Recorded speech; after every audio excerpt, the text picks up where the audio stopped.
हमारा अगला वर्ड है पार्च। ये एक वर्ब है, यानी एक क्रिया, और इसका मतलब होता है तेज गर्मी से किसी चीज का सूख जाना या उसे सुखा देना।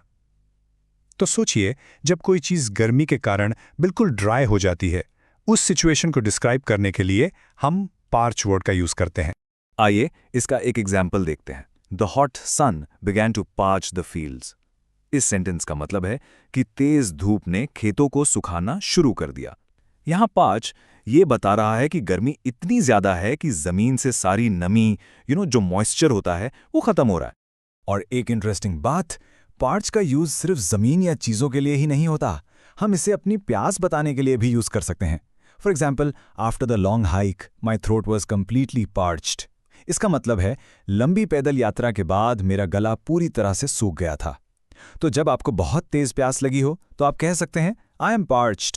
चलिए एक और एग्जाम्पल देखते हैं जो एक थोड़ी सीरियस सिचुएशन को दिखाता है। Weeks without rain threaten to parch the villages only source of water. इसका मतलब हुआ कि कई हफ्तों तक बारिश ना होने से गांव के पानी के इकलौते सोर्स के सूखने का खतरा पैदा हो गया था। यहाँ पार्च का मतलब पानी का पूरी तरह से खत्म हो जाना है, जो कि एक बहुत ही गंभीर स्थिति है। अब देखते हैं कि रियल वर्ल्ड में ये वर्ड कैसे यूज होता है। ये एक न्यूज रिपोर्ट की हेडलाइन है, global heat wave continues to parch agricultural lands raising food security concerns.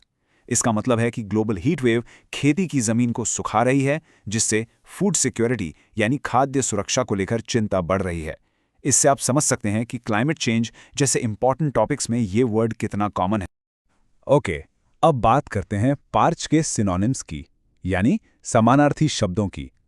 ये ऐसे वर्ड्स हैं जिनका मीनिंग पार्च से काफ़ी मिलता जुलता है, जैसे कि ड्राई यानी सूखा, डिहाइड्रेट जिसका मतलब है पानी की कमी हो जाना, सियर इसका मतलब है झुलसा देना, और डेसिकेट जिसका मतलब भी है पूरी तरह से सुखा देना। ये सभी वर्ड्स गर्मी से सूखने के कॉन्सेप्ट से ही जुड़े हैं। और अब आखिर में देखते हैं इसके एंटोनिम्स यानी विलोम शब्द, मतलब इसके ऑपोजिट वर्ड्स।